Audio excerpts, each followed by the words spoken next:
Okay, so not only is this arguably peak Mercedes-Benz, but the W140 Series S-Class might be the last truly great Mercedes-Benz, because see, after these things were made, Mercedes-Benz shifted their focus from making vehicles of substance and quality to popularity and sales. But just because these were utterly brilliant back in the day, it doesn't mean they're really any good these days, because surely after 3 decades they must have just turned into a dodgy old bag of bolts. And even though they do look like a bargain on the used market, should you ever seriously consider buying one? Let's find out. Now, before we go on, guys, a massive thank you to WiperTech for supporting not only this video, but ReDriven in general. More on those guys later. Okay, so we're talking about the 3rd generation S-Class here that was available from 1992 to 1999, and it was available both as a long and short wheelbase sedan and a 2-door coupe. There was also a longer Pullman version, however, these are bloody rare, while the Sultan of Brunei custom ordered a handful of estate variants, and the Pope managed to get his hands on a one-off custom job too. But as far as the more, let's say, available models here in Australia, you could have them across 10 different variants with 4 different engines. But just to make things confusing, the model designation sometimes did and sometimes didn't relate to what was under the bonnet. For example, the S420 features a 4.2 litre V8, and you'd possibly assume that the 400 SE and the 400 SEL would be packing a 4 litre. Well, no, because these also have the 4.2. But luckily, Mercedes-Benz appreciated this mess of models, and with their first mid-cycle update in 1994, simplified the lineup to 6 different models, but this time with 5 different engines, all of which finally related to each other. Plus, improvements were made to the mechanical, the tech and the features, and some subtle visual enhancements were also thrown on. Another update occurred in 1995, featuring several mechanical improvements before this generation's final iteration being released in mid-1996, with changes focusing on cosmetic updates and more improvements to the tech and safety. Now, obviously, it can be an absolute nightmare trying to make sense of all this, but if you do need all the specific details, go to ReDriven.com and check out the awesome and completely free ReDriven cheat sheet. Now, fun fact, internationally, these things were available in over 25 different variants. And another fun fact, the 6-litre V12 engine in some of those is the same V12 as you'll find in the outstanding and incredible Pagani Zonda. Okay, now let's talk about looks. Elegant, classy, refined. This is exactly what this entire genre of car should be all about. It is a bloody large thing. I forgot how huge these are, but even to modern car standards, it is a big car. Now, you know when a car is designed really well, when they still look good on their base spec wheels? What I mean is that some cars just look a bit heavily underwheeled on the base spec wheels, and then when you put them on like large wheels, they suddenly come alive. This, for me, still looks fantastic on the standard wheels. In saying that, fit the 18-inch AMG like monoblock wheels, and my God, they look cool. Now, there are a few little exterior highlights that we do need to talk about. Firstly, remember, early 90s, or mid-90s, soft closed doors. Not the first car to do it in this kind of class, but still super impressive. Also, check this out. So it has like a retractable little handle for the boot. So that way, and it hides, when you close it, it hides back up under here. That way, if this is dirty, you don't get your hands dirty when you're opening and closing the boot. Genius, Mercedes.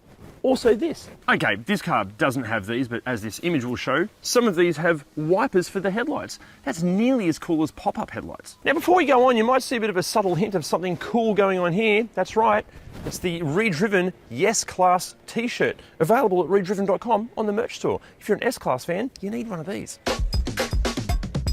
Okay, now interior-wise, look, design-wise, it's clearly aging. It's definitely not from this century, but it's almost like a classy vintage watch. It's still beautiful and still works exactly as it should. Actually, the entire interior kind of gives you this.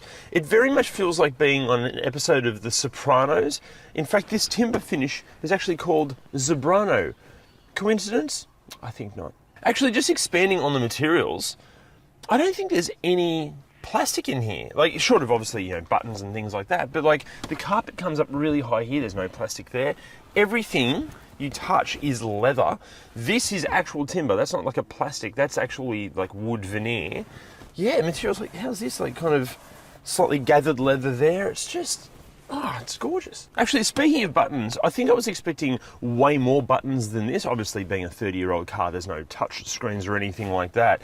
But the buttons all make sense. We'll get to those in a second. But yeah, the way they feel as well, like everything feels really quality. It's great. Now, ergonomics wise, in the driver's seat and the passenger seat, wonderful. These are basically lounge chairs on wheels. It's so comfortable. Plus, as far as adjustability goes, look at this. 30-year-old car, and you have reach and tilt adjustment, all powered. There's a million different, not a million, there's a whole bunch of different adjustments for the seat. Yeah, comfort-wise, you could sit here for hours. Now, wear and tear in this particular example, this has over 270,000 Ks on it. It's getting old, and it's really good. Like, you can tell it's getting old a bit, but honestly, like, the texture on the steering wheel is still there. The leather on the seats is getting a little bit firm, but it's still relatively supple.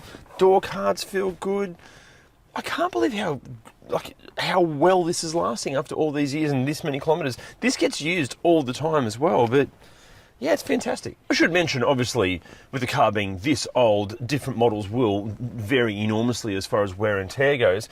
But I got to say, this is wearing a whole lot better than a far more recent S-Class that we reviewed a little while ago, and the link is just up there. This is great. That one, not so much. Now, practicality up front, here we go with some of the cool buttons. You've got a glove box here with that button. Also, that opens up when you've got a little cup holder here, which is quite tall, good for, like, I don't know, a schooner or a midi of your finest ale. What is that bit? I think this is actually a pen holder. That's super cool. Oh, and is there a spot for coins? No, I'm not sure. So a good glove box there. Another button here, and you've got more storage up here. Again, felt lined, so it doesn't scratch any of your valuables. We assume this is a storage cubby hole, but it's not really wanting to open, and I don't really want to go, testing it. I don't want to break anything. So there could be storage behind there. Armrest is height adjustable, and underneath we have even more storage under here, which is really cool. Excellent sized door bins. There's nowhere specifically for your phone, but I think up there would be great, and it'll just polish the screen while it sits up there. And I think that is it for practicality up front. Now in the back seat, I'm exactly 6 centimeters taller than iconic rapper and W140 S-Class aficionado 50 Cent. This is in my driving position, and it is absolutely divine back here. First of all, the seats are so comfortable. Space-wise, heaps of knee room, good amount of foot room. Because the windows are so large, it feels like airy and spacious. I don't feel like all claustrophobic in here. This is just such a delightful place to sit. Could sit back here for hours doing my business work on an autobahn. Materials back here, look, it's the same as the front. Everything is leather. There's hardly any plastics back here, and it just feels great. Wear and tear, now, really, honestly, really good. But what's good to see, so many of the cars that we feature, the back seats are hardly ever used, but the back seats in this feel like they've had the same use as the front seats, which feels appropriate for an S-Class. So look, you can tell that it is 30 years old, but even in saying that, like, all the leather still has texture to it. The leather on the seats are still soft and supple. There's a few little marks and nothing that a really quality detail wouldn't bring back to life, but it's good. Now, practicality in the back seat, you've got some beautiful gathered leather mat pockets. You've got your own air vents here. You've got a pull-down armrest. You've got your own vanity mirror that has little lights either side of it. You've got... Now, normally I'm like... Smoking disgusts me. This car has ashtrays either side in the doors. It kind of suits the car, doesn't it? Like, smoking's still gross. Actually, you know what? I just had a thought. Maybe that's what the storage in front of the gear selector is. Maybe that's an ashtray, but conveniently it's stuck closed because smoking is disgusting. But still, it does kind of suit this. I get why it has ashtrays in the back, but still, it doesn't want to open. Now it does open. There we go. That's it. Actually, no, it's not it, because there's also a first class, there's also a first aid kit. It's a first class first aid kit in the rear parcel shelf there. Actually, I might see if we can get that out. Let's have a look. Hey, look at this. First aid. Awesome. Now in the boot, obviously being very popular with both the Mafia and the Yakuza, it's important that there's extra accommodation back here. And it's bloody comfortable. Heaps of space. Really nice. So the S-Class has been, and forever probably will be, where Mercedes-Benz showcase all of their latest features and technology.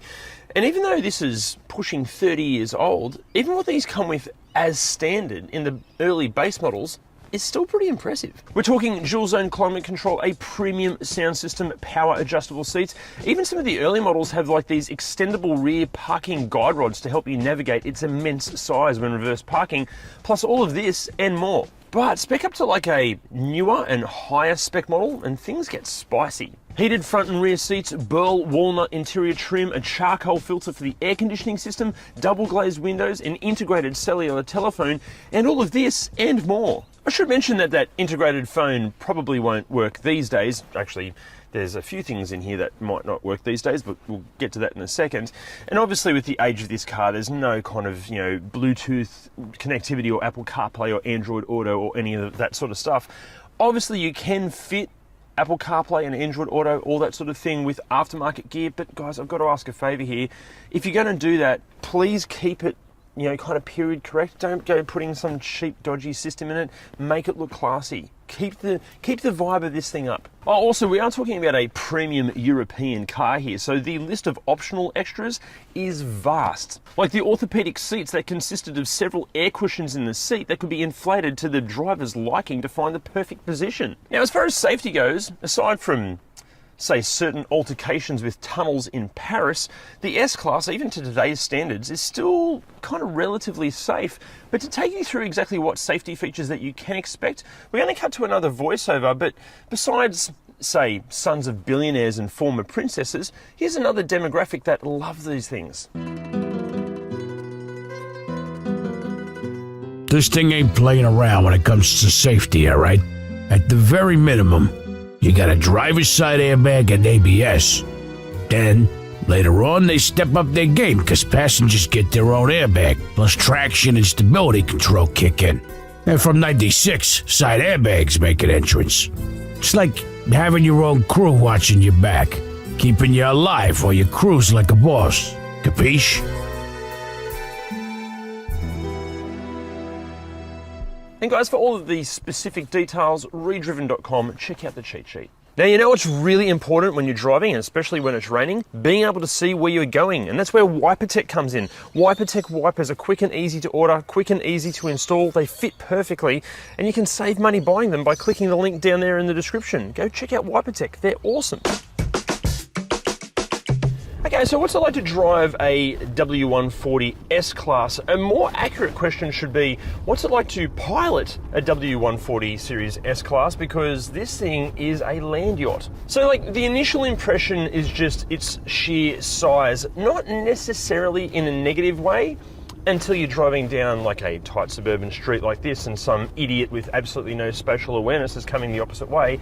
All of a sudden you go, God, this is a big vehicle. And then there's like a feeling of class that just envelops you. Like it's so quiet in here and it just wafts along like you're driving on a cloud. Like if you hit a bump, you're not really aware of the bump. It just kind of does this like slight kind of relaxed motion over the bump, just kind of massaging the bump into kind of submission. Look, obviously this is no performance or sports car by any means, and with how absorbent the suspension is, there is a bit of pitch and roll through the corners, especially if you start to get up it. You're an idiot if you start to drive one of these things fast. That's not what the car's about. But even then, it still gives you this kind of sense of confidence, probably because it weighs more than the Titanic. The steering is incredibly light, and that does help kind of hide the 2 tons of weight you're dealing with. But when you put your foot down, like, again, it wafts forward with enthusiasm. Now, as far as wafting along in silence, there are no rattles in here. Like, this is 30 years old, nearly 277,000 kilometers. Interior, as far as noises go, there is only one noise, and it's this weird buzzing from a little fan up here. That's the only noise in here. There's no other creaks, no other rattles. That's probably easy fixed. It might cost thousands of dollars to fix it, but besides that, it's beautiful in here. Look, overall, for me, this is exactly what an S-Class should feel like to drive. Like, it just feels premium and classy. And because of the age of this one, it also injects this kind of feeling of retro cool as well. Like, I think, for me, this feels more special than driving a newer model S-Class because it's just a bit more individual, it's a bit more unique. Those newer luxury cars as well, they can make you feel a bit arrogant, like you just feel like you're better than everyone else because they're so bloody expensive. With this, because it's affordable, I just feel like I'm cocooned in like my own little kind of luxury resort on a yacht, but still, I want to invite my friends to come and enjoy it as well. I tell you what, a whole bunch of newer luxury cars could really learn a thing or two off this, because this feels special, even after 30 years. What a thing. Now, as far as what they cost to buy, most examples here in Australia, they hover around the $15,000 to $30,000 mark. But there's two ways of looking at this. A, $15,000 to $30,000 does seem like a lot of money to ask for a 30-year-old car that requires constant care and attention, and the parts and associated labour will quickly add up in price. But B, $15,000 to $30,000 does seem like a steal for what is an absolute future classic, and arguably makes more sense than buying a far newer S-Class, because to many, this thing represents the last truly great Mercedes-Benz. But buying it is one thing, because you then need to be able to afford to actually drive it and maintain and own it. Because remember, these things were made at a time when petrol prices were as low as like 46 cents a litre here in Australia. These were not really made with, I suppose, fuel efficiency in mind. So, and obviously it's going to vary depending on the model and the engine and all that sort of stuff, but these things can be very thirsty. Also, certain parts can be an absolute challenge to find and therefore end up asking a premium. But the big tip here is join an owners group. The depth of knowledge that these owners groups provide cannot be understated, and the help they can provide is incredible. We actually joined a whole bunch of W140 and S-Class owners groups to research this video, and I can't say thank you enough. You guys have been incredible. Although, as S-Class fans, they might not enjoy this next bit. Sorry. Now look, it's no secret that the W140 is an absolute masterclass in engineering, and that the attention to detail and the tiny tolerances during manufacturing would give the current Mercedes-Benz accountants an absolute emotional breakdown. But after 3 decades, what goes wrong? Here we go. Some of the power windows, they can fail over time because some of them are double glazed, and that extra weight puts more load on the actual motors. Also, just on the subject of the windows, because they are double glazed, if you get any moisture or air in between the panes of glass, it can get sort of like milky or like a foggy effect. But to fix it requires replacing all of the glass, and that's going to be expensive. Okay, next up, on models that have been neglected, the paint on the bonnet and the roof and the boot can get kind of faded and a bit crap. In saying that, it's a 30-year-old car. That's going to happen to most 30-year-old cars. Okay, next up, the pneumatic pump, and actually the pneumatic system that controls things like the soft closing doors, the boot release, the little antennas that pop up for your parking, all that sort of stuff. It can have issues and completely fail, which means anything controlled by the pneumatic system will have issues and possibly fail. Also, in terms of those soft close features, the actual mechanical equipment that makes that happen, it can fail too. Okay, next up, because the wiring loom is technically biodegradable, anything controlled by electricity can glitch out and fail. We're talking about door locks and lights and all sorts of stuff. Okay, the front and rear glass, it can delaminate and you get this kind of slightly weird milky white effect. It can even sort of turn like a brown kind of color. Again, the only way to fix it is to replace it. The sunroofs are known to have a whole bunch of issues like leaks and the switches not working to even just not opening, or worst case scenario, not closing. But also we can't leave the headlights alone because they too can go milky, which therefore might affect their performance. Now, some good news, the W140 seems to be very resistant to rust. There are some sporadic reports of rust around the front quarter panel, near the indicator, around the wheel arches and near the boot lock mechanism, but generally speaking it only happens with S-Classes that have been poorly repaired. Now inside, okay, here we go. First up, the HVAC, or the air conditioning system's evaporator, it's known to fail, but the problem is it requires the entire dashboard to come out to repair it. That's going to be expensive. Next up, the little electric motors that control all of the different seat adjustments, they can fail over time. So if you are looking at buying one of these, make sure that all the seat mechanisms work in the right direction, and if they don't, it could get expensive. Okay, next up, check out all of the wood grain trim. If it's like cracked or peeling, it either means that the car's been sitting in the sun for too long, or someone's had to go at pulling the dashboard apart and hasn't put it back together properly. And again, getting replacement parts, not so much expensive, but can be hard to track down. Then you have the plastic trim in the interior, which likely there isn't much of, but the plastic trim that is there, over this age, they can become quite brittle and they can crack and break and get pretty rattly when you hit some rough roads. Now, remember how I mentioned that the wiring harnesses can like biodegrade and fail over time?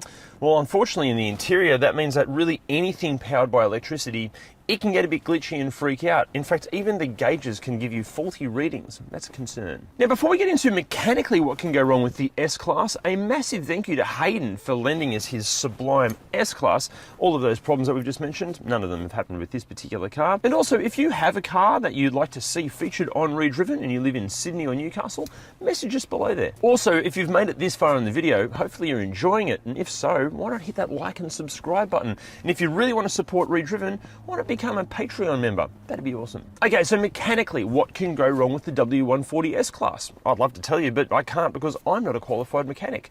But Jim is. People used to say that these things were reliable because they were over-engineered. Well, personally, I think they were probably engineered okay, not over-engineered, but nowhere near as good as, say, a Lexus. But it's the later model ones that were engineered terribly unnecessarily overcomplicated, which made them very much unreliable, which made the old ones look more reliable than they actually were, if that makes sense. In Australia, we only got the 6 and 8 cylinder petrol versions. I mean, there are the V12 versions, but that's just literally twice as many problems as the 6 cylinder.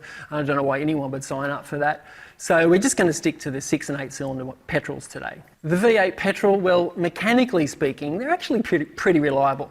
They do leak oil. They do have a few complications with the timing chain, although it's not actually the chain, that's actually a really big, thick, double row timing chain. It's actually the tensioners and guides that fail. They do fail, they break off and fall apart and cause a whole bunch of timing chain and catastrophic failure issues. They also have another problem with there's an oil supply line that there's 16 little bypass tubes inside the head. They often leak as well internally, which causes oil supply problems to the lifters, a whole bunch of noises and very expensive to fix. They have an old school sort of complicated ignition system and fuel injection system, which is pretty problematic only because it's old now, so be prepared to work on that occasionally too. The M104 6-cylinder petrol in these, and fun fact, that's the same as the engine in the SsangYong, Rexton and Musso. Overall, actually pretty reliable, with no one big common problem that makes them fail catastrophically. They do all leak oil. Other than that, they're just known for the same typical problems you'd have with any engine of its age, you know, water pumps and coil packs and things like that failing. Overall, actually pretty reliable. The transmissions in these, the 4 and the 5 speeds, they do have a whole bunch of issues. They do have valve body and solenoid complications. The 5 speeds have issues with their electronics within the gearbox, and they also have a problem with the plug connector that runs all those electronics. Another issue they have, which is pretty common, is the internal selector in the car.